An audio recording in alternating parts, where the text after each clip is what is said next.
Dari Anas, dari Rasulullah Shallallahu Alaihi Wasallam. Beliau bersabda, menuntut ilmu itu adalah kewajiban atas setiap muslim. Hadis ini, sekalipun tidak sahih, namun maknanya sahih. Selamat datang di TL Channel. Mohon menyimak video ini sampai selesai, agar tidak salah memahami materinya. Sebelumnya, silakan tekan tombol subscribe untuk berlangganan, dan bunyikan loncengnya agar tidak ketinggalan materi selanjutnya. Dan, jangan lupa, like, komen, dan share, untuk mendukung perkembangan channel ini. Terima kasih.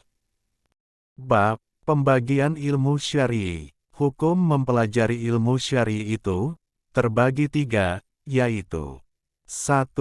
Fardu Ain, yaitu mempelajari segala sesuatu yang mendukung terlaksananya kewajiban-kewajiban pribadi mukallaf, seperti tata cara wudhu, salat, dan lain sebagainya.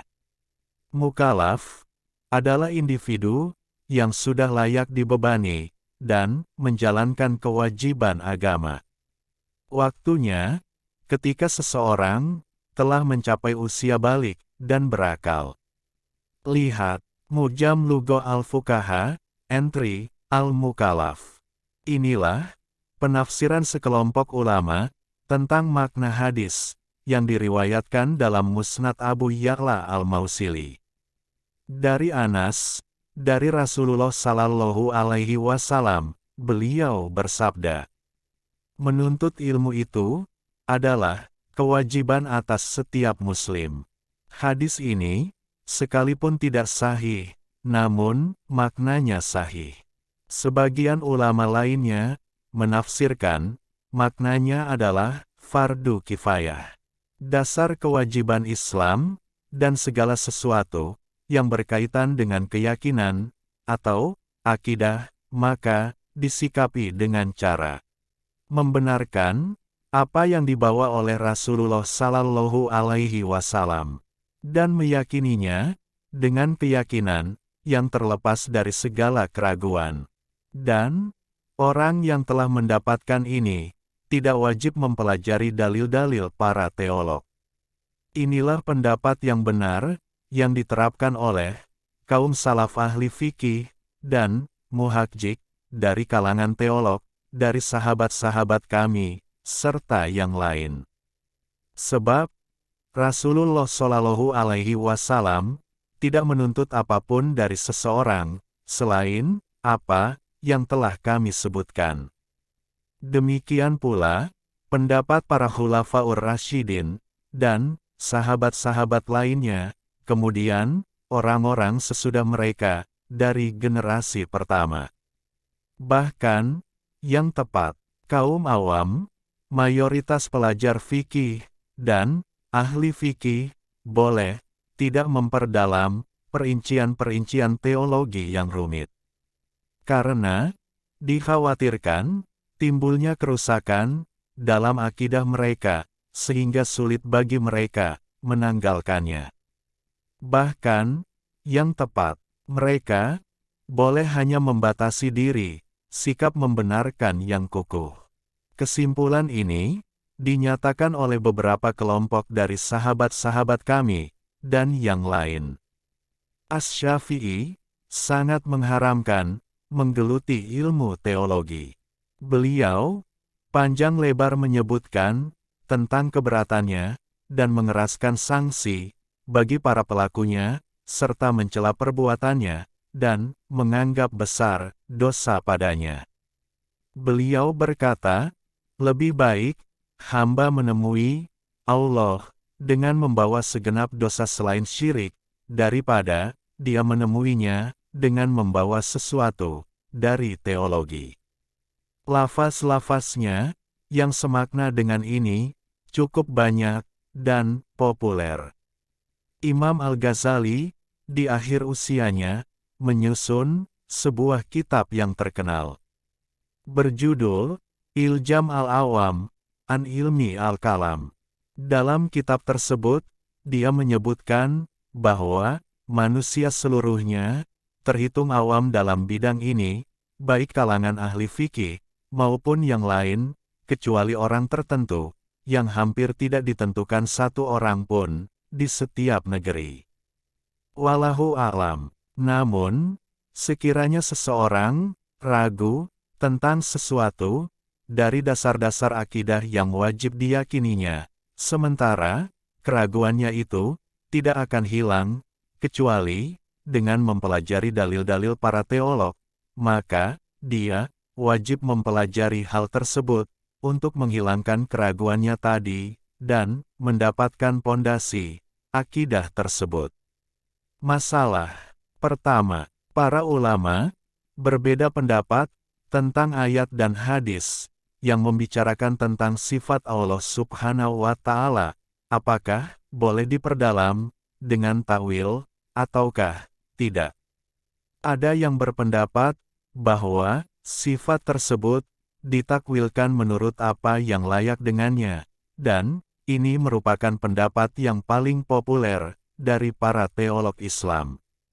Sementara, ulama lainnya berpendapat tidak boleh ditakwilkan, bahkan tidak boleh membicarakan tentang maknanya, tapi harus disikapi dengan cara menyerahkan pengetahuan tentangnya kepada Allah Subhanahu wa Ta'ala, sambil meyakini kesucian Allah Subhanahu wa Ta'ala dan ketidakmungkinan sifat-sifat yang baru darinya. Misalnya, kita percaya bahwa Allah yang Maha Pengasih bersemayam di atas aras, meskipun kita tidak mengetahui hakikat maknanya serta apa yang dimaksud dengannya. Kita juga meyakini bahwa Allah Subhanahu wa Ta'ala tidak ada sesuatu pun yang serupa dengan Dia, dan Dia Maha Mendengar lagi Maha Melihat. Al-Quran, Surat Asy-Syu'ara, ayat ke-11. Dan bahwa Allah suci dari hulul serta sifat-sifat baru. Ini adalah metode salaf atau mayoritas ulama. Seseorang tidak dituntut memperdalam hal tersebut.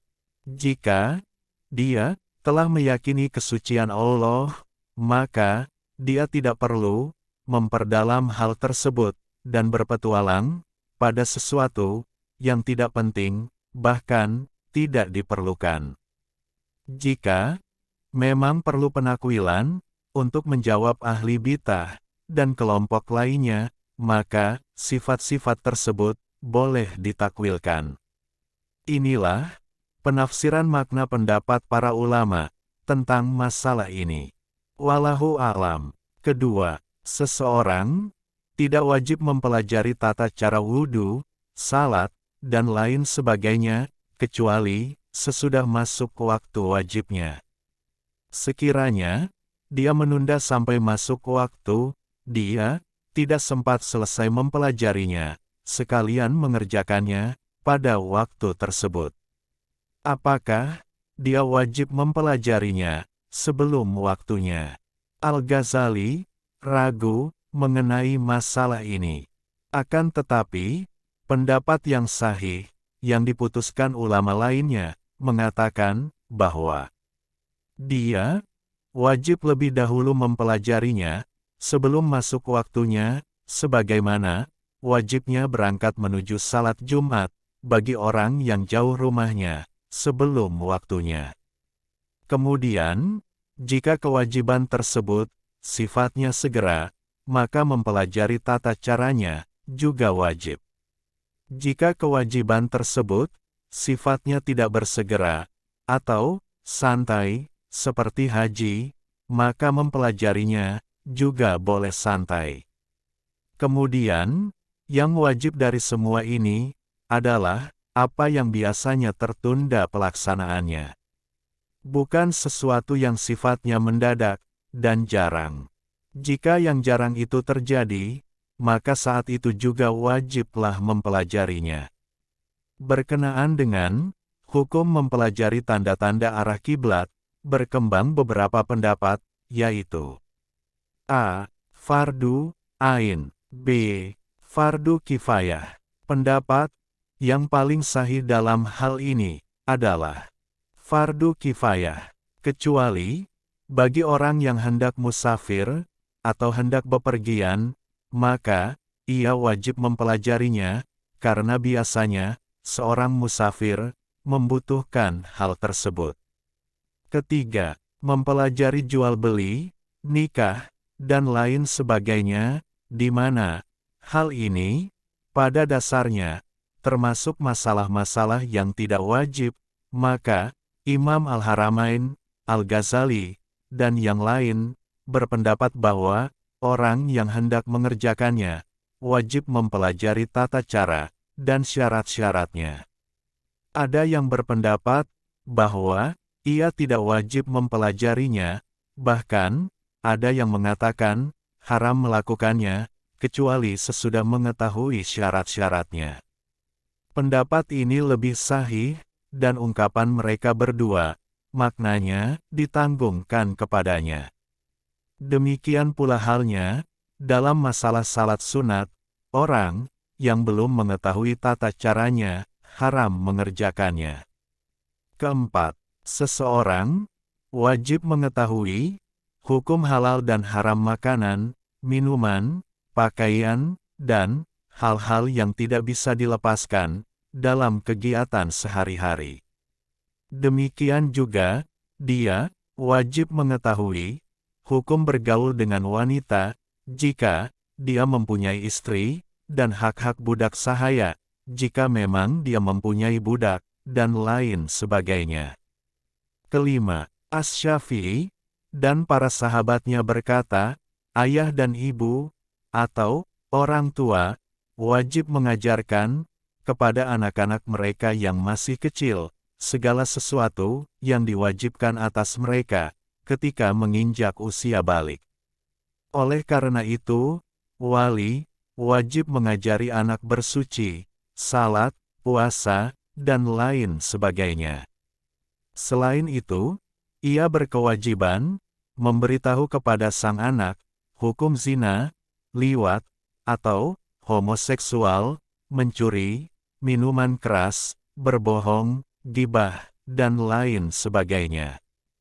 Ia juga berkewajiban memberitahu kepada sang anak bahwa ketika ia telah mencapai usia balik, maka dia wajib menjalankan kewajiban agama sembari memberitahu kepadanya apa tanda balik itu.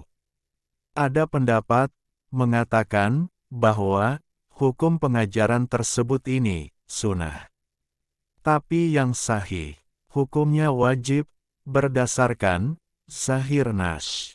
Sebagaimana halnya, orang tua atau wali berkewajiban mengurus hartanya, maka ini lebih utama. Yang disunahkan adalah permasalahan yang tidak disebutkan tadi, seperti mengajarkan Al-Quran, fikih dan sastra. Orang tua juga wajib mengajari anaknya segala sesuatu yang dapat memperbaiki kehidupannya. Dalil wajibnya mengajari anak kecil dan budak sebaya adalah firman Allah Subhanahu wa Ta'ala. Hai orang-orang yang beriman, peliharalah dirimu dan keluargamu dari api neraka. Al-Quran, Surat At-Tahrim, ayat ke-6. Ali bin Abu Thalib, Mujahid, dan Qatadah berkata, maknanya, ajarilah mereka segala sesuatu yang dapat menyelamatkan mereka dari neraka. Ini jelas. Hal ini lebih diperkuat dengan hadis yang disebutkan dalam Sahih Al-Bukhari dan Sahih Muslim dari Ibnu Umar radhiyallahu anhu dari Rasulullah sallallahu alaihi wasallam. Beliau bersabda, "Setiap kamu adalah pemimpin dan akan ditanya tentang orang yang dipimpinnya." Upah pengajaran berkaitan dengan ilmu jenis pertama diambil dari harta si anak. Jika sang anak tidak memiliki harta, maka upah tersebut diambil dari harta orang yang menanggung nafkahnya. Sedangkan untuk jenis ilmu yang kedua, Maka, Abu Muhammad Al-Husain bin Masud, penulis At-Tahzib, menyebutkan dua pendapat. Ulama lainnya juga menyebutkan keduanya. Pendapat yang paling sahih di antara keduanya adalah pendapat yang mengatakan bahwa upahnya diambil dari harta si anak. Karena itu merupakan kemaslahatannya. Sementara pendapat kedua mengatakan bahwa upahnya diambil dari harta walinya karena dia belum membutuhkannya. Asy-Syafi'i dan para sahabatnya menetapkan bahwa ibu memiliki andil dalam mengajari anaknya karena ibu termasuk bagian dari pengasuhan dan pengasuhan itu wajib atasnya seperti halnya nafkah.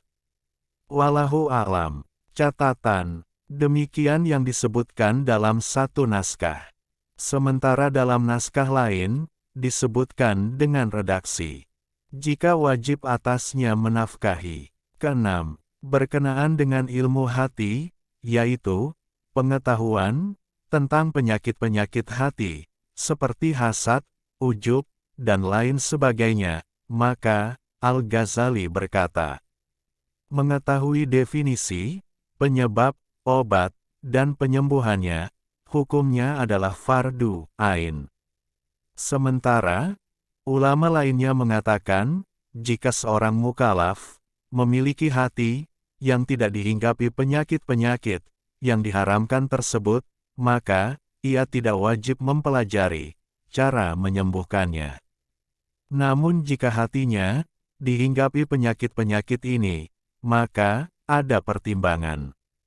Jika dia mampu membersihkan hatinya dari penyakit-penyakit tersebut tanpa perlu belajar, maka dia wajib membersihkannya, sebagaimana halnya dia wajib meninggalkan zina dan sebagainya tanpa mempelajari dalil-dalil wajib meninggalkannya. Namun, jika dia tidak mampu meninggalkannya, kecuali dengan mempelajari ilmu tersebut, maka ia wajib mempelajarinya. Wallahu a'lam. 2. Fardu kifayah, yaitu mempelajari ilmu-ilmu syar'i yang berguna untuk menegakkan agama seseorang, seperti menghafal Al-Quran, hadis, berikut ilmu-ilmunya, usyul, fikih, nahwu, lughah, tasrif, pengetahuan tentang perawi-perawi hadits, jimak, dan perbedaan pendapat. Sedangkan, yang bukan ilmu syar'i, namun tetap dibutuhkan dalam rangka menjalankan urusan dunia, seperti kedokteran, matematika, hukumnya juga fardu kifayah, seperti yang dinyatakan oleh Al-Ghazali.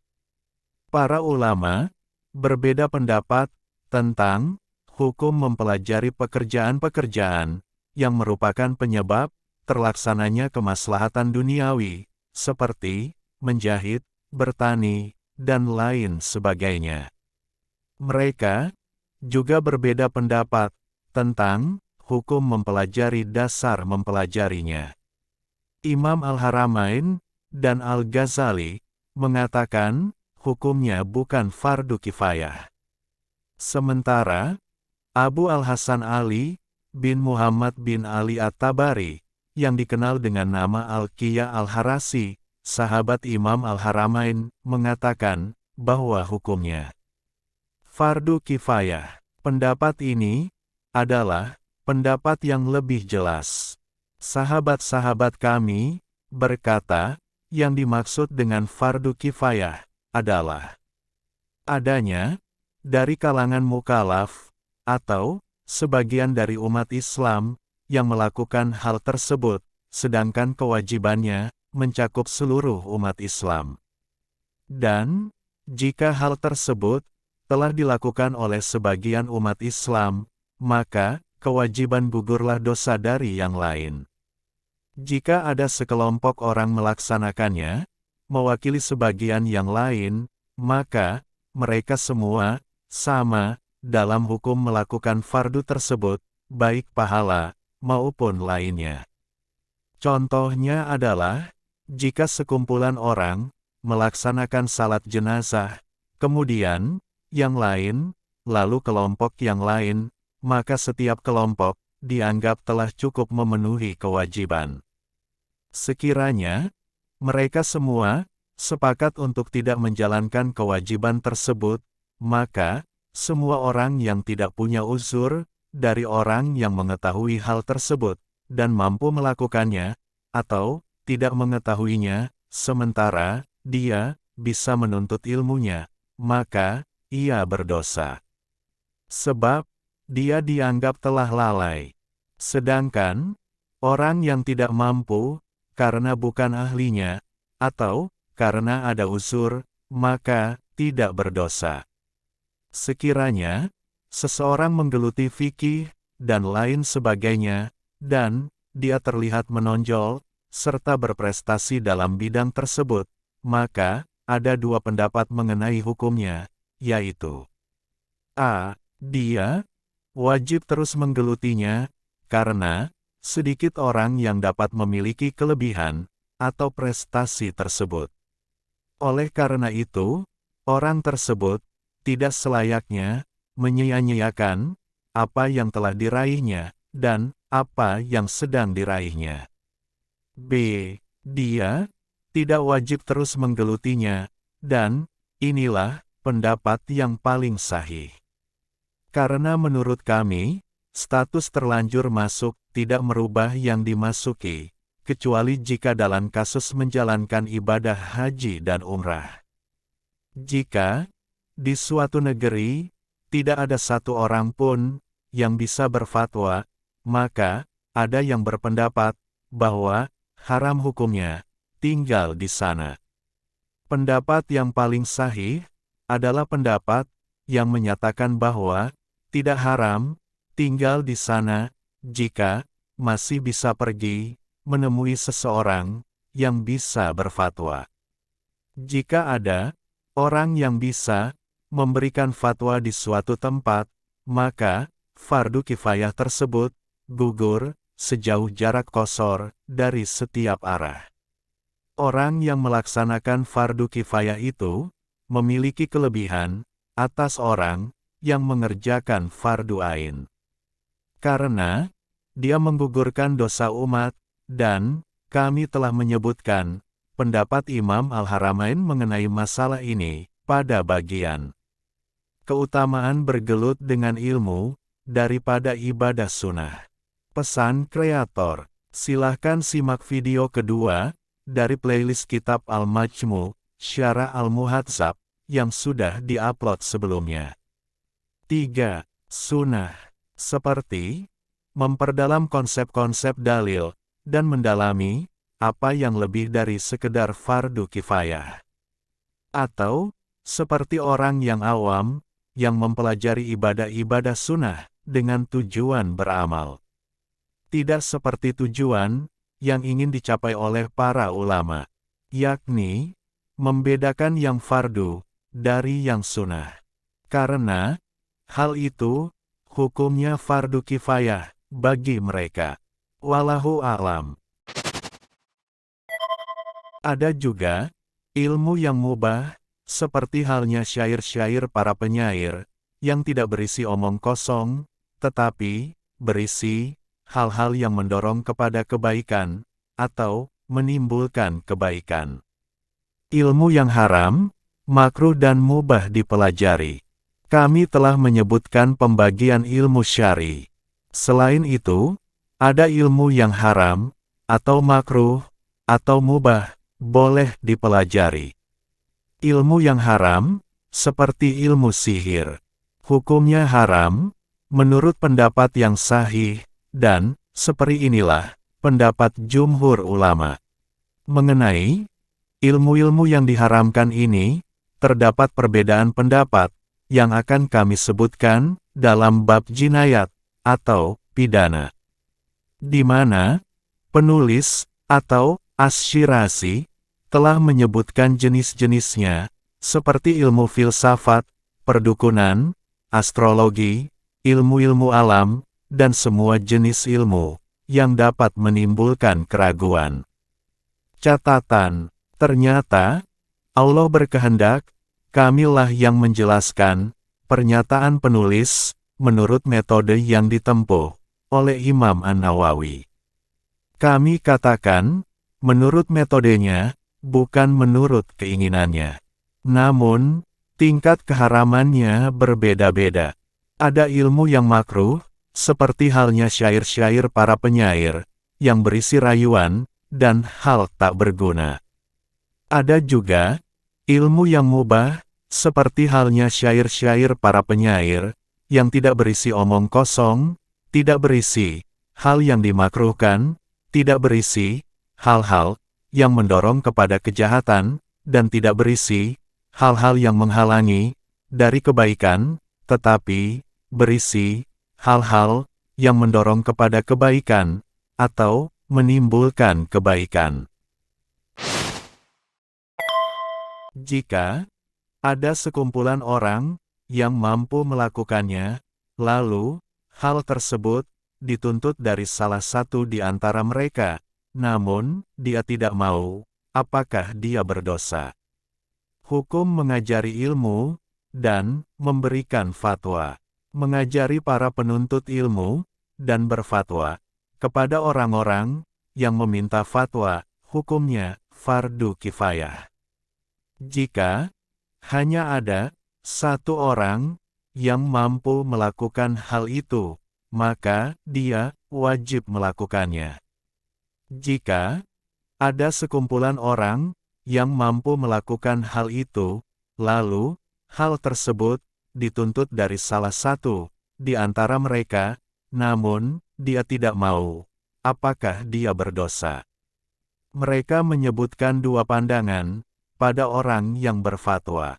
Yang sahih adalah memberlakukan kedua hal tersebut kepada pengajar, dan keduanya sama seperti dua pandangan pada kasus keengganan salah seorang dari saksi-saksi. Pendapat yang paling sahih adalah dia tidak berdosa. Bagi pengajar, dianjurkan untuk bersikap lemah lembut kepada murid dan bersikap baik terhadapnya semampunya. At-Tirmidzi meriwayatkan dengan sanadnya dari Abu Harun al-Abdi, dia berkata, kami pernah mendatangi Abu Sa'id al-Khudri radhiyallahu anhu, lalu ia berkata, selamat datang, wasiat Rasulullah sallallahu alaihi wasallam. Sesungguhnya, Rasulullah sallallahu alaihi wasallam telah bersabda, manusia akan mengikuti kalian, dan orang-orang akan mendatangi kalian dari berbagai penjuru bumi untuk memperdalam agama. Jika mereka mendatangi kalian, maka berpesan baiklah kepada mereka.